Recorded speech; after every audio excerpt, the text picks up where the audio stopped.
I arrived in Williams County June 1st of last year, and I saw some noxious weeds that I was a little bit concerned about. They're not weeds that are typically of concern in North Dakota, but since I just came from Montana where we deal with these, I thought I'd visit about these today a little bit. So.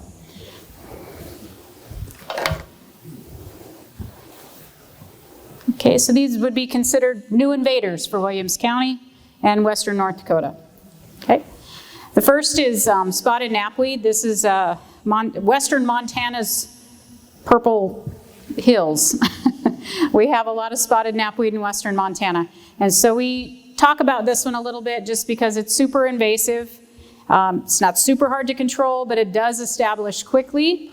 Just a couple of facts about it. I'll go back and forth between my two screens here. It is in the sunflower family. I know that's super hard to read back there. It was introduced from Eurasia as a contaminant in alfalfa seed. It is the #1 weed problem in western Montana. It has now established all the way across the state, so it's pretty aggressive. Its life cycle can take several forms. Typically when we read about spotted knapweed, we talk about it as a short-lived perennial, but it can also be an annual or a biennial, depending on the conditions and soil and slope of where it's located. The flowers are purple to pink, so I'm going to go back to my first slide here.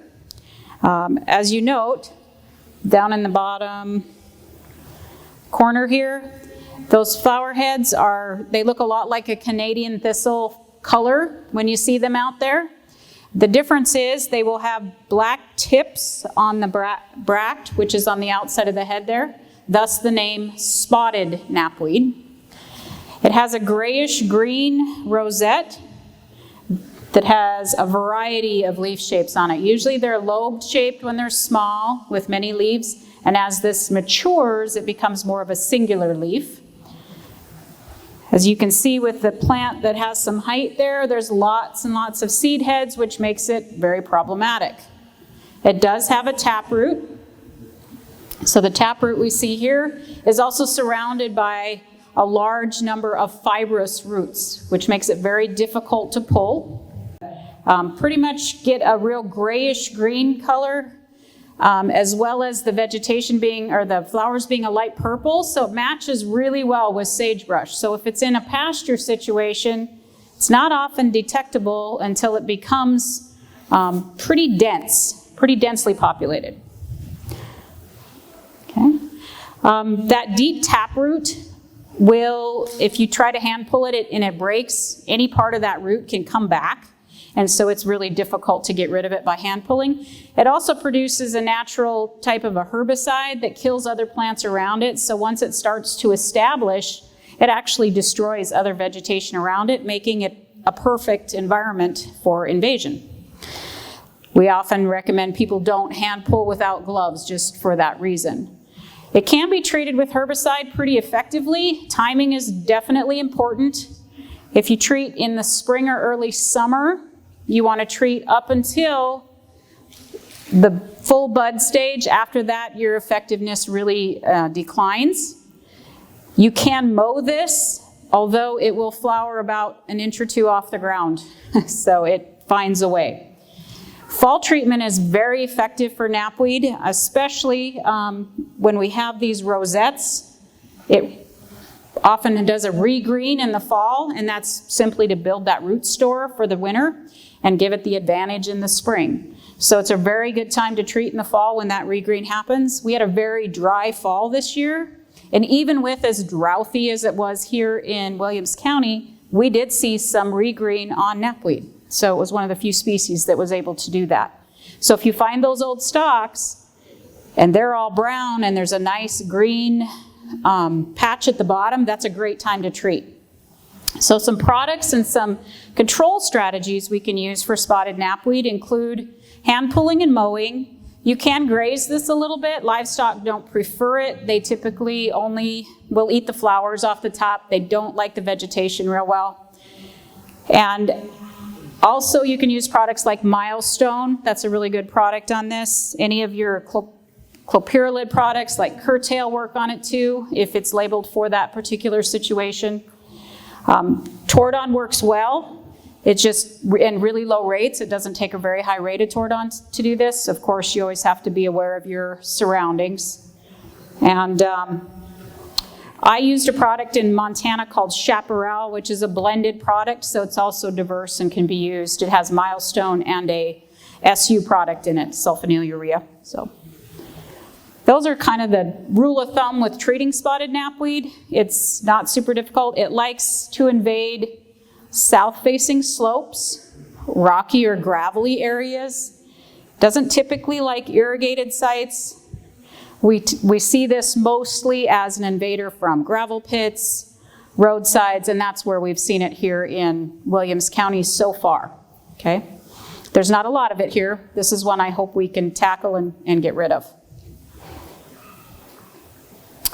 The second weed I'm going to visit with you about is a weed called hound's-tongue. I dealt with this extensively in Madison County, where I moved from in Montana, and it was an everyday treatment for us in all of the areas we treated. So I would spend my entire summer working on hound's-tongue. So some things that are interesting about hound's-tongue, we often called it nature's Velcro or beggar's lice. There was lots of different names for it, but we call it has these seeds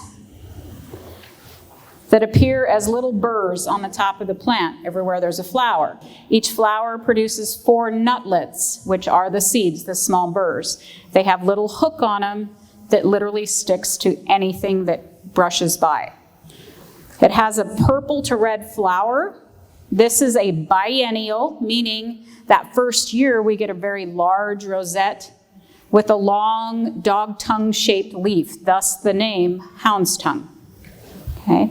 It is in the barrage family, meaning it's similar to a cockle burr in its ability to grow and produce by burr. It has a long, deep taproot. That first year, its only purpose is to build that root very large, and it's really tough to pull after that first season. The second year, though, if you walked out and there was hound's tongue, you could hit it with a shovel and it's done, because it's in the second year of its growth cycle, so it could be controlled mechanically in the second year. In the first year, it most often comes back unless you can get that entire root. Okay. Once again, these pictures are a little tough to see. This is a very large hound's tongue plant here. It'll produce thousands and thousands of burrs on a good, healthy plant. So very difficult to control. The reason this one was so serious in our area is it was primarily rangeland, and this really loves riparian areas. Almost every sagebrush plant had a hound's tongue underneath of it. Anything that walks by it spreads seed. In our area, cattle producers actually had to run their livestock through chutes at the end of the season to get the burrs off. If they get them around their eyes, it can cause scratches in the eye and cause blindness. And we saw a lot of issues with sores from the burrs getting real thick on the underbelly and around the ears and the head. And so they had to brush them off. The buyers wouldn't take them full of hound's tongue. And so it was a very serious issue where I came from in southwestern Montana. Okay. Just a couple more things. This is a toxic plant, so even dried in hay, it can cause some serious issues with liver damage. We saw a few horses that they confirmed were lost from hound's tongue. The problem is the liver damage happens, but then the death doesn't happen until a few months later. And that's just when the liver is slowly shutting down. And so this remains toxic, dried in hay, so it's a serious issue in hay fields. And it's just, nothing eats it normally unless they're forced to eat it. So it's not palatable for anything. At least knapweed can be grazed, this cannot.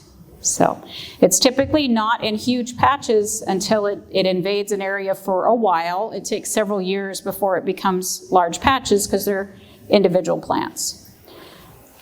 This can be controlled best in its rosette stage. We like to hit it that first year if we can find it. Unfortunately, it resembles a lot of native plants, so it may go undetected that first year. So the second year, as it bolts and blooms, if you can get it right at the bolting to early bloom, you'll get control with herbicide. We use SU products on this. So something like if you were out treating knapweed and there was hound's tongue there, if you use that blended product, that chaparral that I was talking about, or open sight's another name, that would work well. We could also use just a straight SU product, and I usually throw a really good surfactant in with that, something with an either oil or silicone oil blend, because it has a very hairy leaf. So you want to really be able to put that herbicide on that leaf surface for a period of time. Okay, so chaparral or escort are really great products on, or not chaparral, escort. Cimarron is another one that has a rangeland label that we can use. The tough part about hound's tongue is it's often located in brushy areas, and so if you use those SU products in a brushy area, your chances of killing brush are pretty large, because we use high rates of things like Cimarron. We're upwards of a 1 ounce per acre rate, which is really hot for that product. And you get some decent residual with it, but what we've seen is hound's tongue seedlings can often come through that residual. They don't look healthy, but they can come back through it if there's seed laying there. So you have to be diligent. It's a project where you go back year after year. Trees, fence lines, anywhere a cow could rub those off or another animal might rub those burrs off are other typical places we see this. Travel patterns, that type of stuff. So wildlife spreads this just as well as livestock does. Okay, so these are the two that I talked about today because they're new invaders in Williams County. And I know the Williams County Weed Board is currently working on a weed management area in the southeastern portion of the county for hound's tongue. This is the only place that it's been noticed, and we really want to get it tackled. We want to take care of it and not let it spread. It's so problematic to livestock producers, and there's absolutely no value for wildlife or domestic animals with this particular weed. So that's all I had today. I have 10 minutes, so I'm not going to keep your time, but if anybody has questions, I'd be happy to answer those. What was the other one, like south-facing slopes? What is this one like?